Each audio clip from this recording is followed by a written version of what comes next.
Kaya, ma'am, good morning. Kalye survey lang sa pagka-presidente. Sino ang pipiliin mo dito sa tatlong babae, apat na lalaki? Ganda ni ma'am, oh. Ito ako sa lalaki. Sa babae, Tapang, may paninindigan. sino yan? Rapi. Si Rapi Tulfo. Oo, kasi talagang grabe kumanalita, may paninindigan. Saka nang yung puso niya nasa taong may hirap. Sige ma'am, salamat ha. Naman. Ito. Sige, salamat. Ayan, dito tayo. Ma'am, kalye survey lang sa pagka-presidente. Hello ma'am, kalye survey lang sa for president. Sino yung gusto niyo dyan sa tatlong babae, apat na lalaki? Hindi po yung lahat. Isa lang pipiliin niyo. Si Leni. Kayo ma'am, sino po kayo ma'am? Duterte. Duterte kayo ma'am. Sige ma'am, salamat. Sara.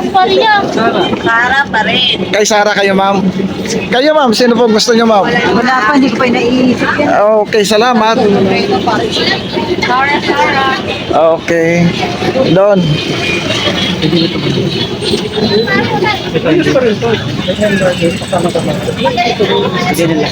Sir, good morning. Survey lang sa pagka-presidente. Sino gusto niyo, sir? Ayan, dito tayo. Leni kami, Leni ako. Sino kayo, ma'am? Kay Leni at saka kay Duterte. Ako, Leni ako. Okay. Ako, Leni. Open ko nga yun eh, Sara Duterte. Ayaw ko na rin kay Sara sa ano. Ayan. Hindi maniwala kay Duterte kami, solid family namin. Okay. Sige, ma'am. Salamat. Alam niyo ayaw sa Duterte kasi mga addict sila. Ang lalaki na nga ang posisyon nila. Oh! Mura pa sila Sino sa... ba yun? Dapat sa mahihirap. Sino bang nagtangay ng mali-malita, ma'am? Sino bang malita-malita? Sila. Oh, sila. Puro teleserye yan eh, puro teleserye. Silang bahagi ng mga mahirap. Wala alam yan sa politika, Sa inyo. Oh. Lalo na, Sino ba nagsolo? lalo na kami nandito sa... Sino ba nagsolo ng billion, trillion? Sila. Puro teleserye yan, Korean. Tara, dito tayo kay sir. Ayan, sir, good morning. Survey lang sa pagka-presidente. Sino ang gusto niyo dyan? Survey lang to. Saka na namin pag-isipan pag bumaba na yung gas. Okay, salamat. Survey lang sa pag... Sabi lang, Oo. dapat siya sa gobyerno. Kaya sir, survey lang. Para saan yan? Survey for president sa 2028. Survey pa lang naman to. Pipili po? Oo, pipili kayo dyan. Ito? Kulay green? Kulay green kayo? Apa. Sige, salamat. Kayo, Ay, ma'am. welcome po, bossing. Kayo, ma'am. Kanino kayo dyan, ma'am? Ano, President For president. Antubero, Ontiveros. Kayong Tineros kayo? Sige. Salamat. Sir, kayo, sir. Survey lang. Ayaw.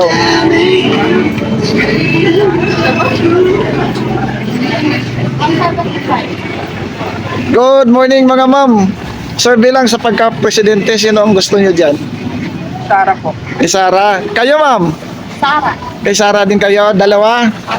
Sara din si ma'am? Sara kami, Sara. Okay. Salamat. Anong tiwala na sa ano? Ma'am, kayo ma'am, survey lang sa pagka-presidente. Sara Duterte. Sara Duterte kayo. Okay.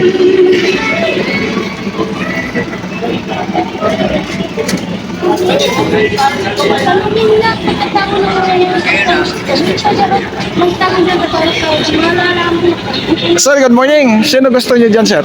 Wala pa? Wala akong may gusto dyan. Okay. Mahal Gusto ko niya sarili ko. mahal niya ang Pilipinas. Okay. Mga next time tayo tatay, hindi mo na naalala niyo. Marami, napakarami. Kami naman, tatakbo, para kami naman. Tingnan niyo naman ang mga pinagawa ni Ate Tigong ng mga ano na yung mga kalsada, di ba? Nakita niyo naman, hindi na natin kailangan magyabang. Yung mga korap, yung mga hindi nagbabayad ng tax, kita niyo naman ang bibigat, ang pinangga niya. Pero isang salita lang, kasi ito dati magaling. Salita pa lang, wala pa siyang ginagawa, pero kita niyo, napakatibay niya. Salita pa lang yan, nagwa-warning pa lang, pero lahat nagpapanik. Ganun dapat ang batas natin, hindi yung lingas pugol. Mahirap, tingnan niyo kaming mahirap, ano nangyari. Di ba? O yung panahon ni Tatay Digong. Gawa nila ng paraan yung gasolina. Wala rin nagagawa sa buhay namin. Sa totohanan, sa sarili namin, wala naman siya nagawa. Pero sa totohanan, sa buong lipunan, mas na natin yung mga ginagawa niya. Kabutihan para rin sa Pilipinas. Napakadami. Marami lang tanga talaga nagbubulog-bulagan. Hindi nila naiintindihan eh. O paano ni Duterte? Ano sabi ni Tatay? Ayaw niya ng ganyan magnanakaw. May nabalitaan ba tayo? Wait, pinabati ko siya kesyo ganun-ganun. Patunayan kasi nila lahat yan. Marami ka. Panahon pa ni Cory, yung tax ni Lucio Tan. China yan, yung China sinasabi. Totohanan po eh. Ang sabi ni Tatay, hindi natin sila kailangan kalaban. Kundi, pakipagkuntsaban tayo para tayo magkaroon magandang negosyo. Totoo yun. Dahil sa totohanan lang, lahat ng ginagamit natin doon, made from China. Oh, bibili nga natin sarili produkto natin ng mahal-mahal eh. Pero tingnan nyo na yung product ng China, mura na. Pagkagamit naman natin, tumatagal din. Nasa tao na lang yun, madaling masira hindi. Kasi ganun lang po talaga yun. Tataka ako bakit yung iba parang tanga lang. Eh yung reality, sa totohanan tayo. Solid ang Duterte, magaling talaga. Eh, ako si kwenta na ako eh. Bata pa ako, idol na ng tatay ko yun. Ilang taon na kayo, ma'am? 50 po. Mukhang 16 lang kayo, ma'am. Di ba? Talawa ko. Pero sa totoo lang po, bata pa ako, gabay na gabay ko na yan si Duterte. Dahil tatay ko solid Duterte rin yun. Although mayor pa lang siya nung datay na yun. Talagang na susundan na namin ng papa ko yung legacy ng mga Duterte. Nakadabo pa siya. Eh lalo na naging presidente. Imagine, tumakbo siya, wala siyang tropa dito. Tama yung sinabi niya, wala akong kakilala rito. Walang Sila partido. kilala, wala akong partido. Pero nakita nyo naman, tangin na solid na nasa. Bakit? Kasi ang tao kasi sa panahon yung utak na tao ngayon eh. Hindi sila basta nagsasalita, kumikilos na lang. Ang problema sa atin, kung kumilos kasi tayo, katulad niya, magrarali-rali. Anong ginagawa sa atin? Kinukulong. Ay, paano pa? Nasa na natin karapatan? Wala na. Hindi pa nagsalita tayo. Baka mga nagsalita, marami nagagalit sa akin. Kaya wala akong pakialam magalit sila. Kasi yun talaga ang reality ko eh. Then, nakikita ko naman ang tunay na pangyayari panahon ng Duterte. O yung pandemic, ano pa nangyari? Di ba nawakan niyo tayo na maayos? Eh kayong tingnan niyo yung gasolina, anong may tutulong natin na panahon bibi?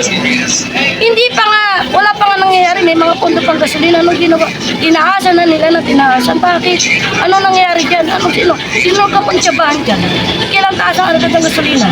Hindi pa nga dapat tao kung yung gasolina natin, may pondo pa tayo. Anong ginawa nila? Paano pas gasolina ka sa iba, sabihin, wala na gasolina, wala stock. Pero totoo na, ano sabi niya sa gasolina boy?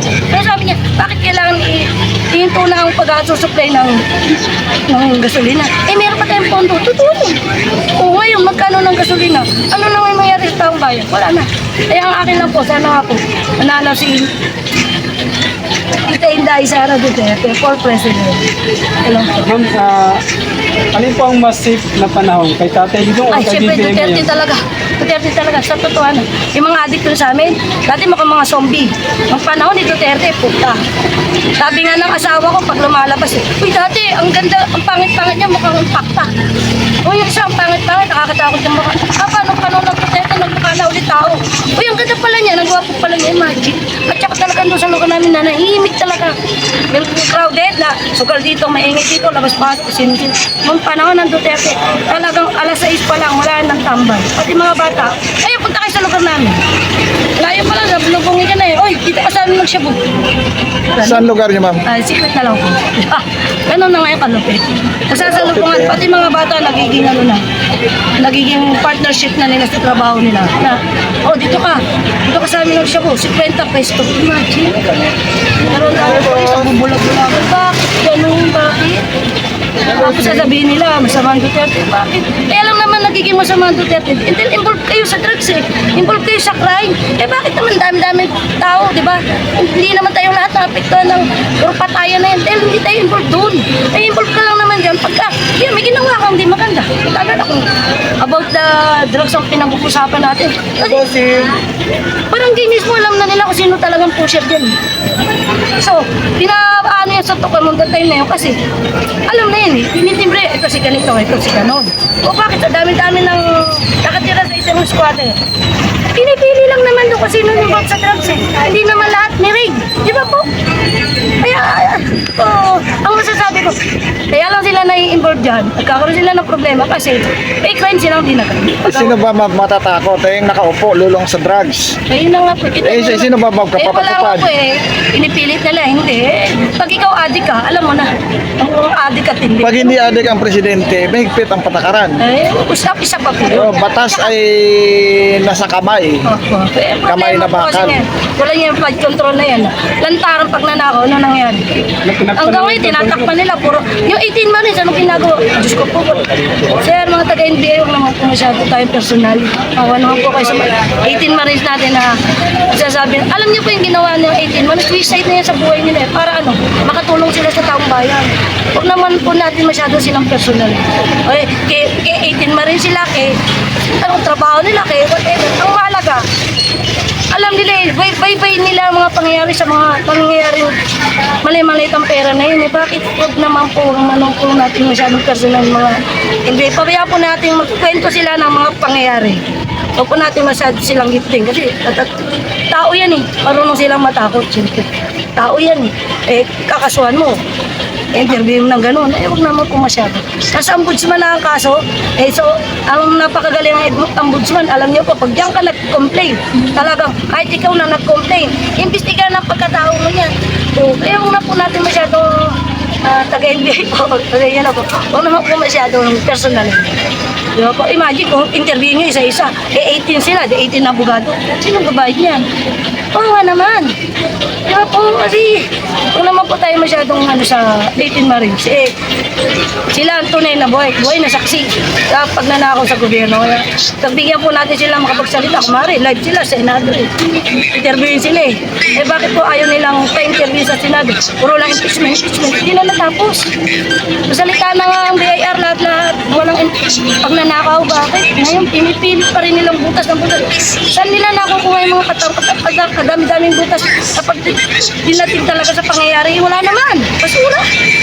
Ay hayaan na lang natin yung impeachment kasi ultimo si Congressman Rufus Rodriguez sinasabi yung mga ikinakaso kay BP Sara labas sa kanyang tungkulin bilang presidente. Kaya nga po sinasabi na ano to kalimutan ko tuloy pero nasa isip ko. Kaya nga sinasabi na ano to, hindi niya pwede ilantay si Piatos kasi pag dumating tayo sa yun. Kasi pag sinabi yung confidential, ba't mo kailangan lantad pa?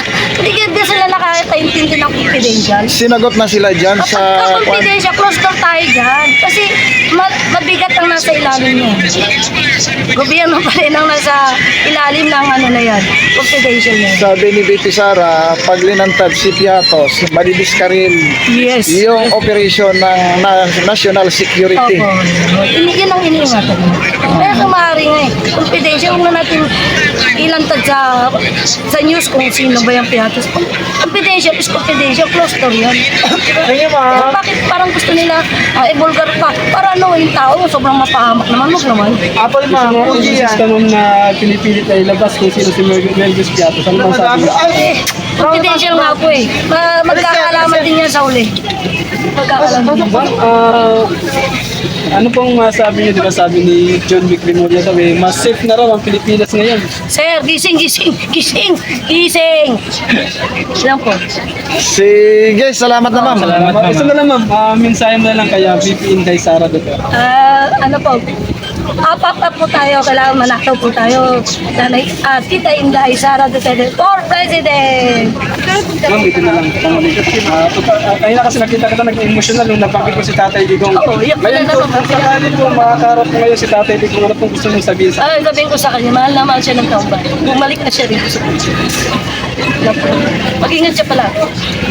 Ayan, salamat ma'am.